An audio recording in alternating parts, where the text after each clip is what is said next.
Changes in our land use have greatly affected bobwhite quail, rabbits, and many grassland songbirds. Much of the grassland acres in Missouri are too thick for a quail chick to negotiate, so a diverse plant community is most important. The reason that diversity in plants benefits animals, especially small game, is partly because of their dietary needs. And of course this changes depending on what season it is. During the wintertime, quail and songbirds need high energy foods. That includes things like corn, soybeans, milo, common crops, but also things like ragweed, foxtail, pigweed, croton, and so forth, all species that provide a substantial amount of energy and enable the birds to survive a winter. Well, things change during summertime. That's when the hens and the chicks have different nutritional needs. And the plant community that's most beneficial then is something that has legumes in it. One thing that's critical to the growth of chicks and to the ability of a hen to lay an egg is that they have high protein foods for egg development, and then also for the growth of the chicks during the first couple weeks. So we shift from high energy in the winter to more of a high protein need in the summertime. So you don't get that with just one kind of plant. You need a diversity of plants.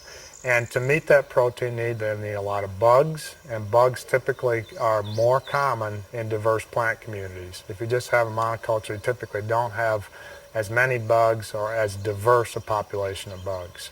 So plant diversity means diversity in their diets, which they need to meet their year-round needs. Strip disking and strip herbicide spraying can open the ground for wildlife movement. It allows quail, rabbits, and songbirds to feed on new vegetation and seeds. Idle grasslands need to be disturbed at least once every 3 years to keep the fields in good condition for quail. Light disking should be done in a way that does not destroy the grass stand, but disturbs the soil to allow for weeds and legumes. Usually the disc should penetrate to a depth of 1 to 4 inches in the mineral soil and expose 30 to 50% bare soil. Many discs are not heavy enough to penetrate the thick layer of dead grass on the soil surface. Prior to disking, you should either burn or hay to remove dead litter. On flat areas such as ridge tops and creek bottoms, you can disc 25-foot wide blocks and alternate those each year. For sloping land, disking should be done as close to the contour as possible to prevent soil erosion. USDA research shows that proper light disking will lessen the probability of erosion. Disc in 75-foot wide strips, separated from each other by an area of undisturbed vegetation twice as wide as the disc strip. 1 year later, disc a new 75-foot strip in the adjacent undisked area. This leaves another undisked strip of equal length. Then disc it 1 year later. By following these recommendations, you will be providing adjacent strips of vegetation that are 3 different ages within the same field. Quail will find adequate nesting habitat with brood rearing cover next to it.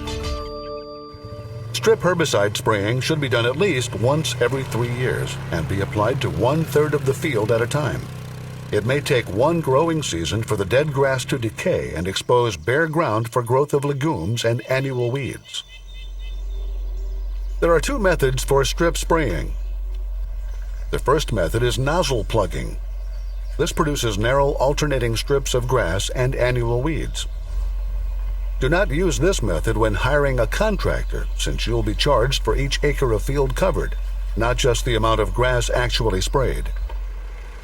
Plug all but every 3rd nozzle on the boom. The second method involves spraying strips across the field. To get started, you spray a boom width. Then, skip 2 boom widths and spray another. Spray across the entire field and you will have treated 1/3 of the field. Be sure to remove all ground litter from dense grass by burning or haying whenever possible. It will make spraying more effective if the target plant is easier to reach. When is the best time to disc and spray? It differs between the 2 methods. Light disking should be done between October 1st and March 30th. If you have concerns over musk thistle, it's better to disc after mid-November. Disking before February will give better results for quail food plants such as ragweed. Disking after March will encourage other plants, including giant foxtail, which will not hold seed into the winter months. Spraying strip herbicide should be done when the grass is actively growing. The best dates for native grasses are usually in May and June. Cool season grasses should be sprayed March 15th to May 15th, or October 1st through December 1st. These dates may differ for CRP management. If you use a herbicide for a particular grass, check the label for the recommended grass height and stick to the label's recommendations. You may also wonder how much time it takes to light disc and spray. It varies on the size of the tractor and the width of the disc and spray boom. Usually for disking you can expect to cover 3 to 10 acres per hour. An ATV sprayer can cover about 2 to 4 acres per hour, while a truck with a 60-foot boom can cover 20 or more acres per hour. If you want to hire a contractor to do the work, expect a fee between $10 and $20 per acre for disking. Some contractors will charge a minimum amount for spraying. Many county soil and water districts, or Quail Unlimited, Pheasants Forever, or National Wild Turkey Federation chapters loan out sprayers that can be mounted on an ATV or pickup. The Missouri Department of Conservation's website provides a list of possible disking and spraying services in your county. Our website provides information on ways to assist you in restoring bobwhite quail, rabbits, and grassland songbirds on your land.